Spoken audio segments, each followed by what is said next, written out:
Kebahagiaanmu berasal dari dirimu sendiri. Jadi, lakukan apa yang membuatmu bahagia, bukan yang membuatmu terlihat bahagia.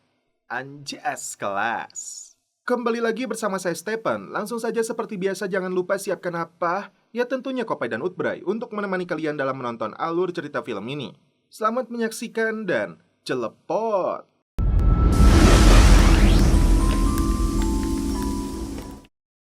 Film diawali dengan diperlihatkannya seorang bocil yang sedang dicukur habis rambutnya.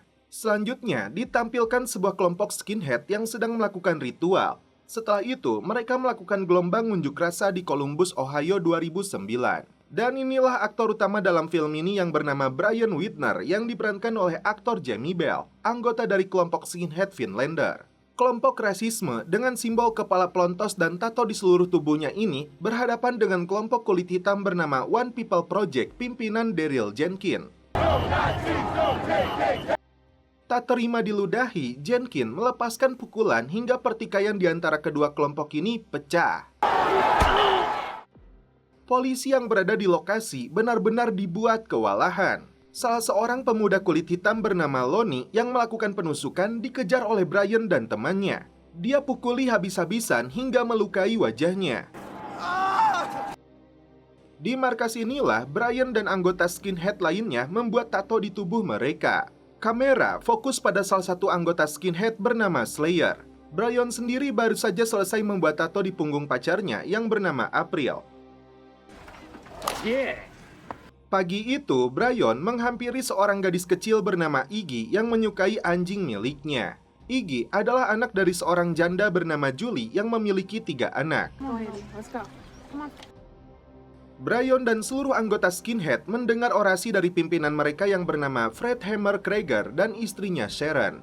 Mereka tidak sudi orang kulit hitam hingga imigran muslim berada di tanah Amerika. Orasinya disambut oleh seluruh anggota, mengajak seluruh anggotanya mengusir mereka dari tanah ini melalui Dewan Perwakilan Ohio. Tapi salah seorang anggota bernama Jerry justru berteriak menuduh Krieger meninggalkan pergerakan dalam keadaan bangkrut. Jerry menganggap apa yang dikatakan Krieger semuanya omong kosong. Tidak menghiraukan ucapannya, Sharon memanggil 3 anak Julie untuk menunjukkan bakat mereka dalam menyanyi. Lagi-lagi, si Jerry berbuat onar, dia melempar anak Julie dengan minuman, memancing amarahnya Brian. Dan inilah pelajaran yang diberikan Brian kepadanya agar dia minta maaf pada pimpinan. Julie berterima kasih kepada Brian karena pembelaannya. Dia mengaku tidak akan membawa anak-anaknya untuk tampil lagi di depan kelompok skinhead. Kedekatan Brian dengan Julie dan anak-anaknya ini dilihat oleh pacarnya. Hari itu, Brian jatuh pingsan setelah kebanyakan minum tuak 1 kompan. Belum jelas apa latar belakangnya, diperlihatkan di suatu hari Brian mulai membersihkan tato di wajahnya. Dimulai dari dagunya, proses menyakitkan namun tetap dia jalani. Polisi menangkap Brian saat menemukannya masih tergeletak di lantai. Seluruh tato di tubuh Brian dipotret terlebih dulu. 2 detektif melakukan interogasi terkait insiden kerusuhan kemarin yang mengakibatkan seorang pemuda bernama Lonnie terluka di wajahnya. Agen Mark sudah mengetahui tato di tubuhnya Brian memiliki arti yang berhubungan dengan gerakan skinhead. Brian dipaksa untuk membeberkan rahasia di balik tato-tatonya itu. Namun Brian bungkam dan justru membuat agen Mark malu karena Brian malah membuka celananya untuk memperlihatkan tato di dekat belut kasurnya. Di sisi lain, Jenkins dan anggota punya rencana tersendiri, memilih Brian untuk merubah doktrin sesatnya. Mereka akan menyebarkan video para fasis ini ke seluruh dunia agar kelompok ini dikucilkan dan kesulitan untuk mencari pekerjaan. Pada akhirnya, mereka yang keras kepala hanya punya 3 pilihan, mati muda, hidup di penjara, atau mulai berbicara. Jenkins berharap Brian jadi salah satu anggota skinhead yang mau bertobat. Belajar dari ayahnya yang seorang konselor bagi mereka yang kecanduan narkoboy. A lot of these guys out here were just like Babs, but all the shit that they do to us and nobody sees. My father. Jenkins ingat betul dengan perkataan ayahnya. Dia memungut manusia sampah dan mengubahnya menjadi manusia. That's 15 years of work. Bebas dari kantor polisi, Brian dicegat emaknya Lonnie yang meluapkan kemarahannya karena anaknya disakiti. Brian dijemput oleh Krieger, pimpinan skinhead sekaligus ayah angkatnya. Sebelum kembali ke rumah, Krieger melihat beberapa anak remaja sedang berkumpul di tepi sungai. Krieger memanggil salah satunya yang bernama Gavin, anak terlantar yang mengaku tinggal di sini karena berasal dari Pennsylvania. We're here at the Vinlanders Social Club. Social Club's gonna have a dinner tonight. Setelah dibujuk, Gavin bersedia ikut bersama Krieger untuk tinggal di rumahnya.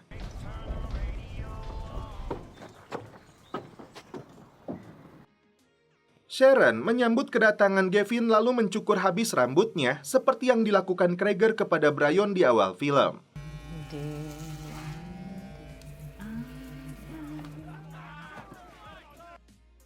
Tak berselang lama, terjadi perkelahian antara Slayer dan Brian. Krieger menghentikan pertikaian mereka dan setelah ditelusuri penyebabnya adalah April mengaku kepada Slayer telah dipukuli oleh Brian.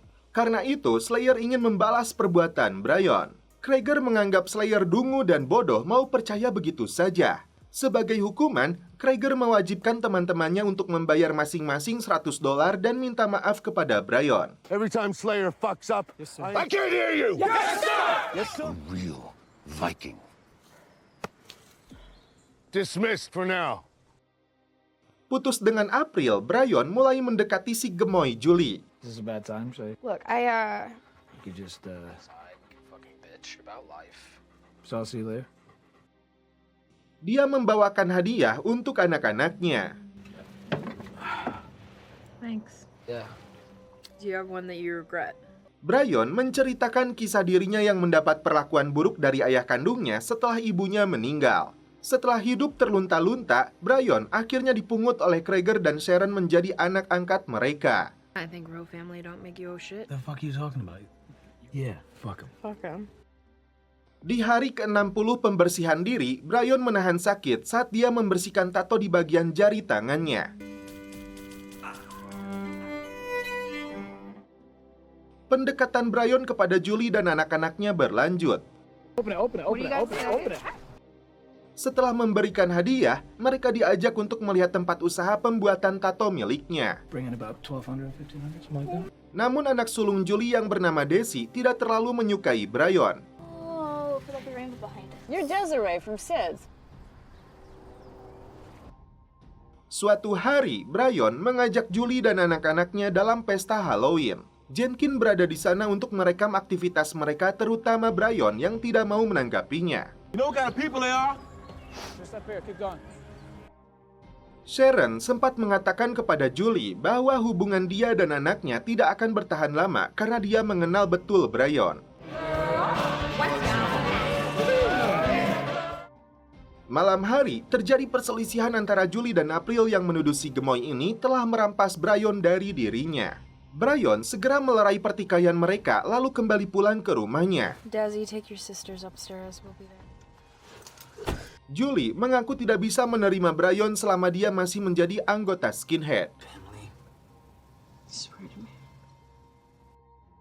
Jam 3 pagi, tiba-tiba Krieger dan Slayer datang mengajak Brian untuk ikut bersama mereka. Tiba-tiba, Julie yang terbangun tidak bisa menerima lagi Brian hingga memutuskan untuk pergi membawa anak-anaknya. What happened? What happened? Just take this. Take this. I can't care for you for this. It's not gonna come back, Julie. Krieger memberitahu Brian bahwa ayahnya si Julie itu anggota skinhead yang telah berkhianat. Karena itu, Krieger menyuruh Brian untuk meninggalkannya. Malam itu, Krieger dan anggotanya melakukan aksi pembakaran di sebuah bengkel. Ternyata, Brian melihat ada imigran muslim yang tidur di sana. Tidak ingin mereka menjadi korban, Brian menyuruh mereka untuk bersembunyi. Ternyata, Gavin melihat apa yang dilakukan Brian.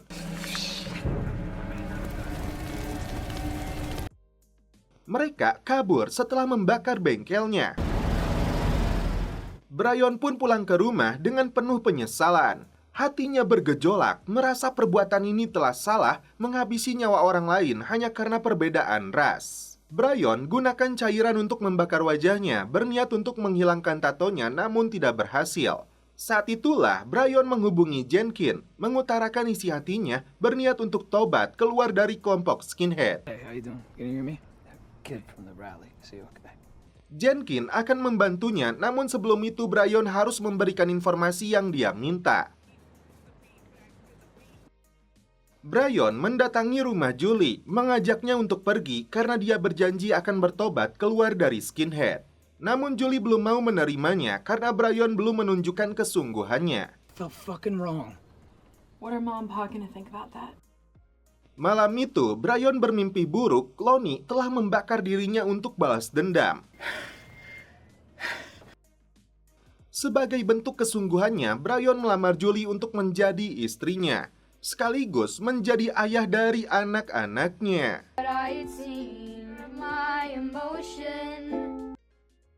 Brian dan keluarga barunya menjauh dari kehidupan gangster skinhead. Brian melamar untuk mencari pekerjaan baru di sebuah perusahaan. Namun karena statusnya yang sedang dalam pengawasan FBI dan tato rasisme yang terlihat jelas di wajahnya, Brian pun kesulitan untuk mendapatkan pekerjaan yang layak. Demi menghidupi anak dan istrinya, Brian tidak mengeluh meski harus menjadi petugas kebersihan.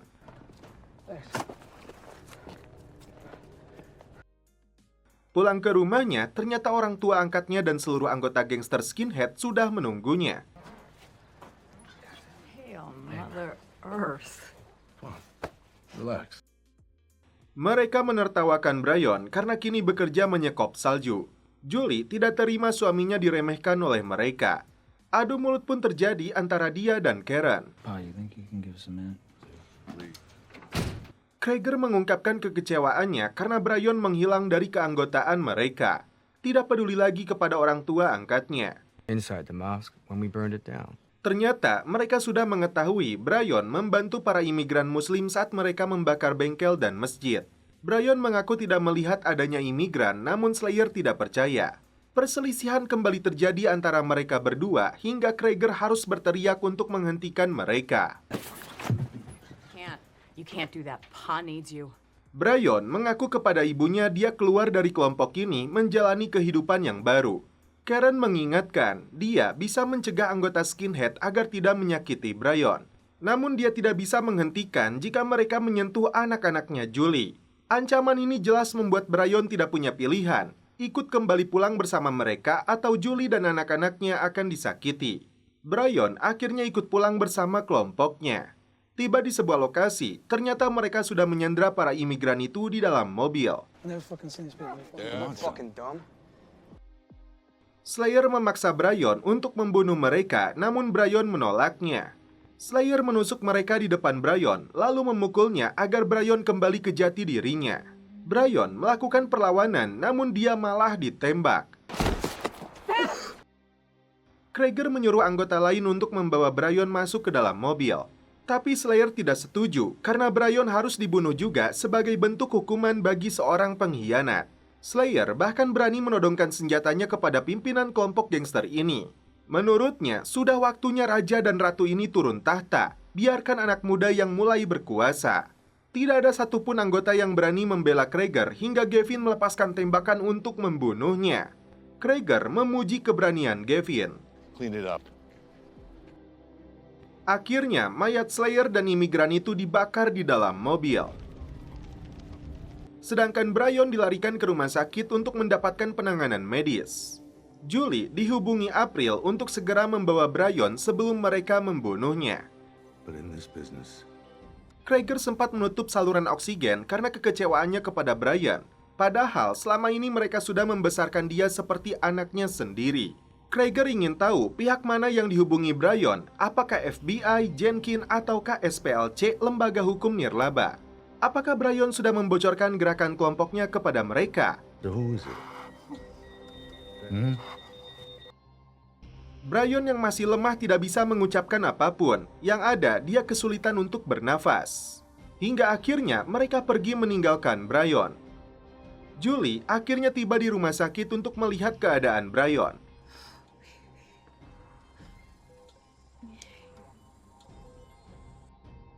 Singkat cerita, kondisi Brian sudah pulih.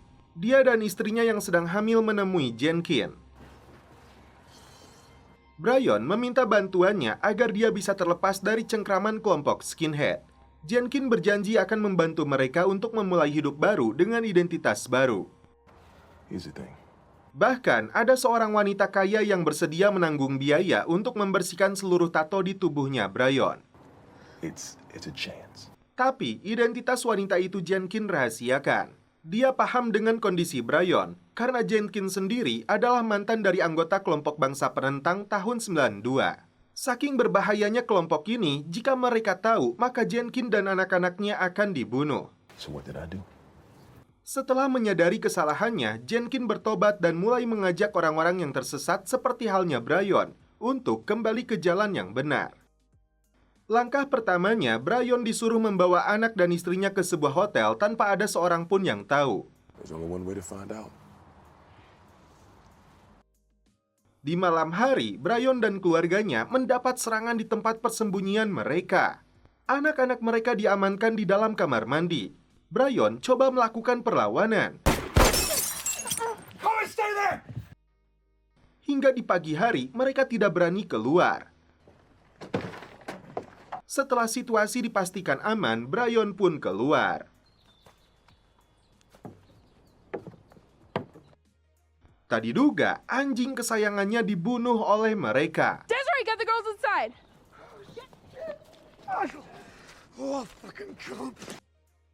Brian membawa keluarganya menuju hotel di Nashville, Tennessee sesuai dengan instruksi Jenkins. Brian gelisah dan khawatir para pengikut skinhead menemukan mereka kembali. Let it ring. Desi dan adiknya memilih berenang. Namun saat itu, Brian seperti melihat tato simbol skinhead di lengannya Desi. Desi, get up. Where'd you get that tattoo? Dia menuduh Desi yang membocorkan lokasi persembunyian mereka. Emosi Brian makin tidak terkendali. Padahal tato itu dulu dibuat oleh Julie. Saat itulah Julie yang tidak terima anaknya disakiti mengusir Brian pergi dari kehidupannya.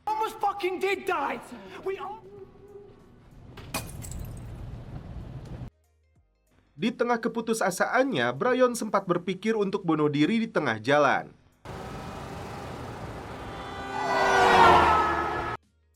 Namun akhirnya dia putuskan untuk melanjutkan rencana tobatnya. Disambut oleh Jenkins dan agen FBI.